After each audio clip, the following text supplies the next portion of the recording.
Hello, everyone. It's been a while, but the last 3 days have been a living nightmare. I lost a very close friend in a ski accident a few days ago, um, and the last 3 days have been, as I said at the beginning, a living nightmare. There are so many things that I refuse to believe. There are so many things that I refuse to believe or true. I don't understand how somebody can lose a life at 20 years old like this. So I apologize if I've been out for the last 3 days. I apologize if I won't be at my best for the next few days. But as you can imagine, it's something that has really touched me because not only was he a close friend, but just the fact that from one day to another, he's gone for me is inexplicable. Like, I've tried to think on this concept for the last 2 days, locked inside my room, but I don't understand how it's possible.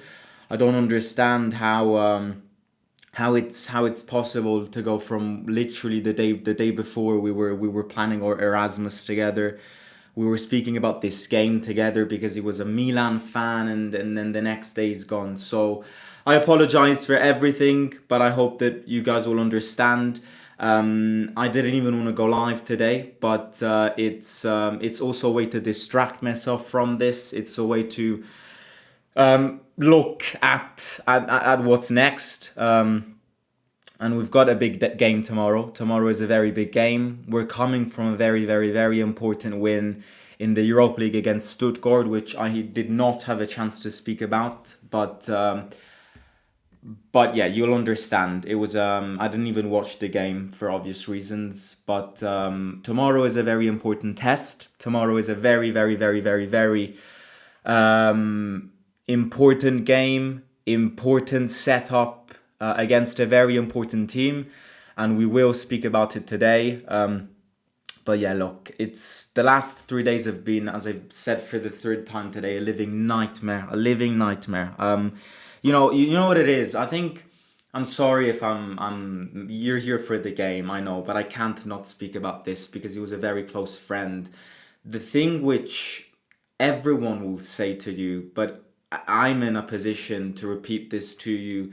If you like me as a person, if you watch every video of mine, one of the things that I will say that I take from this lesson is, when you read these things that don't actually affect you, when you read about these accidents, when you read about these incidents that aren't strictly connected to you, you don't really realize, you look at these events as very rare events. And when people say to you, like, life is unfair, life is very unfair, and the next day is not guaranteed. With this experience, I know it's something that everybody says, but it's something that has completely and utterly shocked me. Like, live every day as if it's your last, because it's crazy. It's absolutely crazy. But anyways, we need to try and keep the negativity away. It's not negativity. It's just we need to keep positive. Let's keep positive together as a community. Let's keep and I'll give you guys a virtual hug to every one of you guys. And even though it's tough, it's hard, we need to move on. And we need to try and speak about this game. This is a very, I would say, as the title reads, we need a shock. We need something that can change our season. And what we need in order to change our season is a shock in these big games, is a shock and a signal and a message to these teams that are ahead of us. And we need to send them a proper message that we do want to challenge them. And if in this first half of the season we've been absolutely dreadful in these games, we haven't won one, Now, the second half of the season, with the new signings, with this renounced and updated reality of us being close to teams like Milan, we need to completely change the situation. That doesn't mean that we have to win every single big game, because that won't happen. But we need to get points in big games. We need to change our history in these big games, and we need to start collecting some points and directly come head on head and head to head against these teams. And I think tomorrow is a very important test. I think tomorrow is a very important test against a team which I would argue in the first half of the season, out of all the big games that we've played, I actually think against them was the game that we played the best. It was definitely, I was there in Milan at San Siro for the Milan game in November, I believe it was. But what I remember from all of the big games that we played in this first half of the season is that against them, I don't think we deserved to lose at all. I definitely think that we deserved at least a goal in that game. Minimum. Some people say that a draw was fair. Some Milan fans will say that we deserve to lose. But I completely disagree. I remember that game. It was a game where we balanced things out very well. We absolutely dominated them and calibrated our dimensions against them very properly in that first half. And then they came out with a counter-attack with Leao's speed, of course, which is always a big danger in these games. And then they hit us on a counter, and then they parked the bus like Allegri does. So I think we have all the tools to hurt Milan. I think Milan in the last few weeks have lost a bit of momentum, in a sense that if at the very beginning, into the first few months of the season, I would have probably put them as title favourites because they only had one game per week, and because managers like Allegri know how to grind. As of today, I would change my opinion and say that they're not going to win the league, because looking at them like this, yes, they do have one game per week, and yes, they are an incredible team, but I think they've been very lucky this season. At least until this stage, they've been very lucky, and that's something that even Milan fans will agree, because Maignan single-handedly gifted them 12 points this season. Their team has good single elements, but overall, Inter's team is better and Napoli's team is better. And I mean, some people would say that Juventus's team is better on paper as well, and I do think that's a valid argument. I definitely think as a whole, when all players are fit, Juventus have all the tools of being better than Milan. I think Milan are a team with a lot of individual quality. You know, look at Leao, Pulisic, Maignan in goal, and Modric in the midfield. But other than that, sometimes they do lack some cohesion altogether. For instance, that defense played a great game against us in November, but it's a fragile defense, and it's a defense that can be penetrated under all effects. This is also Salamaker's return. Now, Salamaker's return tomorrow will be fun. I cannot wait because he deserves all the worst, and he'll get treated very properly tomorrow at the stadium. I will be back at the stadium tomorrow. It's actually been a while since. Tomorrow, hopefully, fingers crossed, there will be a stadium vlog. As I said numerous times over the past few weeks, nowadays I want to film the best stadium vlogs, so I'm not going to film stadium vlogs for every game, but for games like tomorrow's game, of course, there's going to be one. Fingers crossed. Yeah, look, we need a reaction. We need something that we can hook on ourselves tomorrow evening, and that thing is that we need points. It's very simple. It can't get more complicated than this. We need something. Would I be happy with a draw tomorrow? I think there are other big games where a draw is more tolerable. At home against the team, out of all the big teams that you played the best against away, call me crazy, but I want to win. And I will not be happy with a draw. I'll be happy with a draw in games like Napoli away or Inter away, but Milan at home. Also because historically, lately, we've been very good against them at home. Last season, we beat them 3-1. Of course, in the Europa League a few years ago, 2 years ago, we beat them away and at home. Recently, at home against them, we've been good. So, and I'm used to a win recently at home against them. So I wouldn't be happy with the draw tomorrow. I would not. What my predicted 11 for this game is exactly that on the screen, with my only question mark being on El Anawi. I've put El Anawi because he's coming from a great tournament. He is coming from an absolutely great tournament. I was actually in Morocco this week. I was supposed to come back this evening, but as I said, for obvious reasons, we literally stayed there 24 hours and then had to book flights back.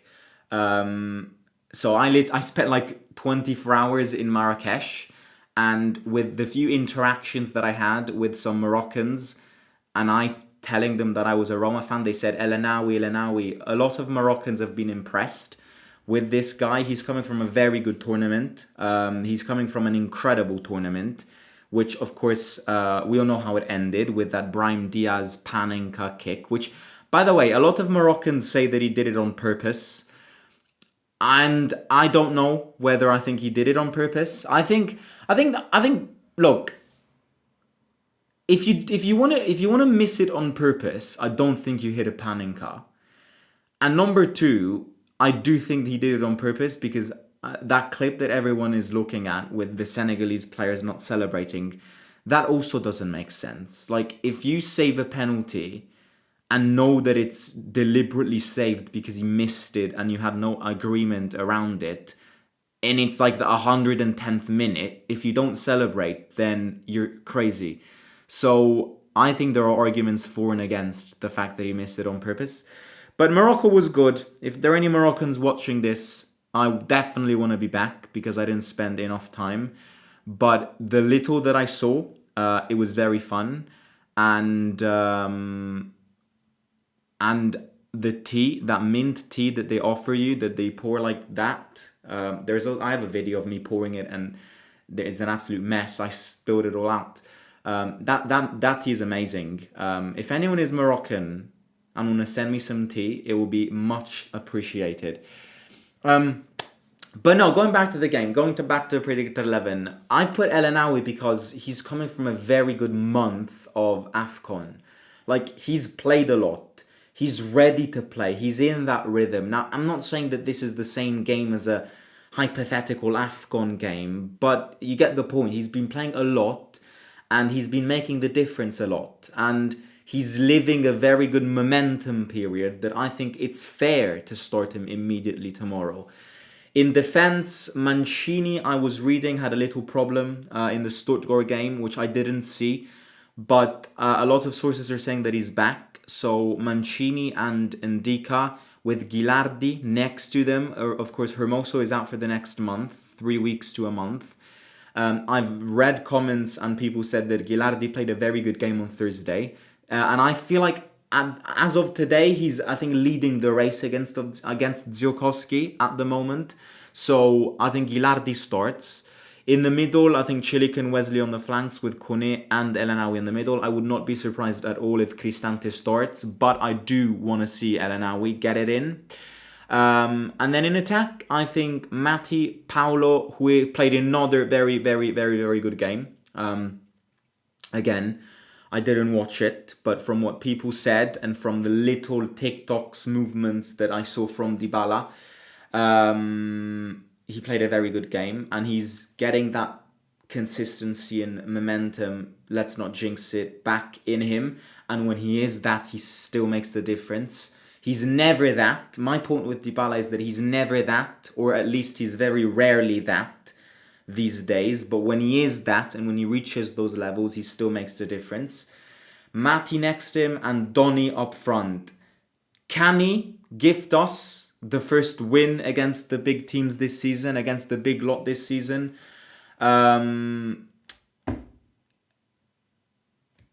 Maybe, hopefully. Definitely linked up very well against Torino. We know it. We spoke about it last week with Dybala.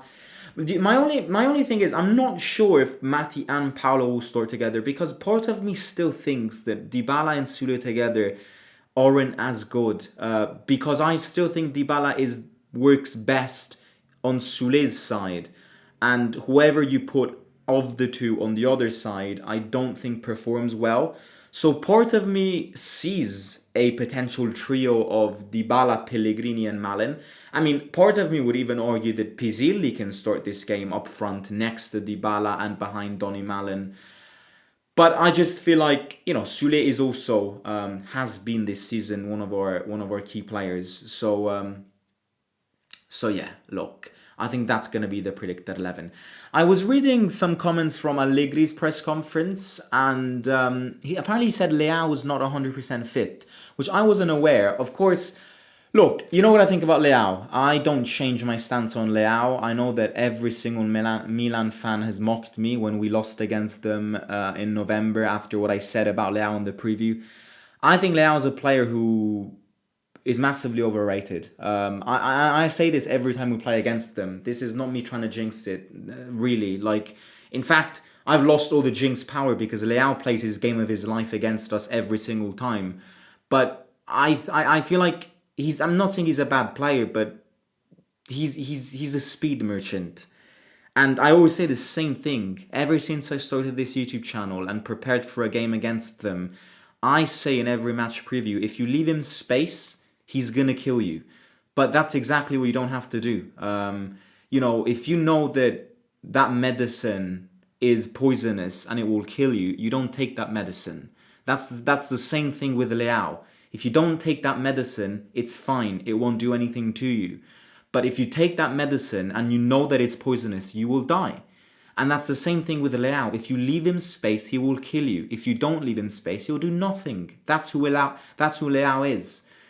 So you need to understand and measure him properly.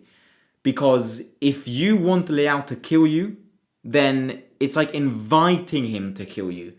If you want to limit him, all you need to do is not leave him on a counterattack. Not leave him on a counterattack. I am much more, like, if I look at single players, Leao's a very good player, but he works the best under conditions that all of us know about. So in order to limit him, just don't prepare those conditions. Players like Pulisic are different. Players who've performed this season. I think Pulisic is their best player. He was missing against us in November. Rabiot is also another one of those that was missing in the game against them. And he's back for this one. Rabiot is another very good player. And then you've got Salamakers, who will be 10 meters from me tomorrow evening. And if that dark Simo side hits me tomorrow, I'll throw him a beer and I won't regret it. No, I'm joking. I won't do that. But I'm gonna get a life ban tomorrow at the stadium. I will. If the cameras hit me tomorrow, then they'll cancel me. That's let's say that for free. Predictions for tomorrow. I'm not gonna say, but I'm slightly positive for this game. I don't know what it is. I just feel like the law of large numbers, the day will come that we beat a big team and we can't keep on losing. I can see our first draw of the season tomorrow. I can see it. I can very much see it. But we need to go all for it, and we need to stab them, and we need to eat them, and we need the 3 points. That is my match preview, ladies and gentlemen. Thank you very much for all the comments, guys. I do appreciate it. I do appreciate all of you. Thanks for the continuous support. Look, it's been like this. It will always be there, but we'll be back to normality. I can feel it in me even when I speak right now, that the tone is not the same tone as usual. The smiles aren't the same smiles as usual. That will be back. One of the big things about this friend is that he really believed in this Roma Theory project. He was a Milan fan. But he is probably the friend, and he was a very close friend. He wasn't my best friend. but he was a very close friend. And I think out of all the friends that I have, even those who are Roma fans, he was a Milan fan. He was the guy who believed in this project, in this Roma Theory project the most. You guys saw him because he was the goalkeeper that was with Alaya Pilgrim in the Alaya Pilgrim challenge. He was that incredible guy. And he just was a very positive guy, who believed in me, who believed in what I did, who believed in this project, at times even more than myself. And that's probably one of the best things that I will leave about him. You know, that I was thinking about, do I want to go live? Do I want to go live? And part of me was like, no, you shouldn't go live. It's not, it's not, the people don't want to see you like this. But then I'm like, no, he would want you to go live, because despite what happened, unfortunately, it's hard to accept it, but you need to move on. You need to move on. And as I said at the beginning, guys, if there's something that, really just as an alarm from this and from what happened, is live every fucking day as if it's your last. That's something that, as I said at the beginning, you don't realize, because it's things that every single body says in films, in YouTube videos, your parents, your friends, your wives, your girlfriends, everybody repeats this concept to you every single time. And you're like, yeah, of course. You don't really absorb it, but when these things happen to you, you really do take it in, and you're like, fucking hell, man, fucking hell. It's so true. It's so true, because one detail, one decision, one single moment, you're here one day and the next day you're not. And as I said at the beginning, I was in Morocco, and no, sorry, I was still in Rome in the morning, because we left from Morocco in the afternoon and we got the news the morning after. But the day before the Stuttgart game, we were speaking about the Milan game. We were applying for Erasmus together. Both of us wanted to go to Buenos Aires in Erasmus, so we were speaking about it together. And like 24 hours, he's gone. 24 hours after this, all of this, he's gone. And that's something that has completely shocked me, because I've been very lucky in a sense this season. Not this season, sorry. I've been very lucky in my life that I haven't had very important losses. I lost my grandfather a few years ago, and you guys, how much my grandfather meant. But I feel like losing a friend like this out of nowhere is a different feeling. My grandfather, I was sick for a month when my grandfather passed away, but it's also something that you're prepared, because my grandfather was very sick, so that day will eventually come. With him, it's been like I still haven't conceptualized, so anyways, it's life. Life is a bitch. Life is unfair. Life is very unfair. But we need to move on. I'll catch you tomorrow, hopefully with a good vlog, and hopefully with a match reaction and all of that. And yeah. Roma need to bring Salah Eddin back from PSV Eindhoven and sign Dolberg from Ajax. He has a different profile than Zirkzee and would give them a solid plan B. Man, I'm Moroccan. Sorry for your loss. Must be a disaster holiday. Marrakesh is great, but really there are things you can't control. I also lost my mom this summer. Life is life. We belong to God. Shout out to you, mate. And yeah, condolences to your mother. To you about your mother. Sorry for your loss. You will take care of yourselves. Thank you very much, mate. Life can be so cruel. It's good that you talk about your friend. He was and will always be a positive influence on your life. You're right to say live your life as if each day is your last. Yes, definitely. Absolutely. Hello from Calgary, says Gabrielle. Hello to you. Okay, guys, I'm gonna catch you soon. Forza Roma sempre. I want to give you guys a very big hug to every one of you guys. Leave a like on this video, comment something positive down below, and Forza Roma, big game tomorrow. Forza Roma sempre. Simo out.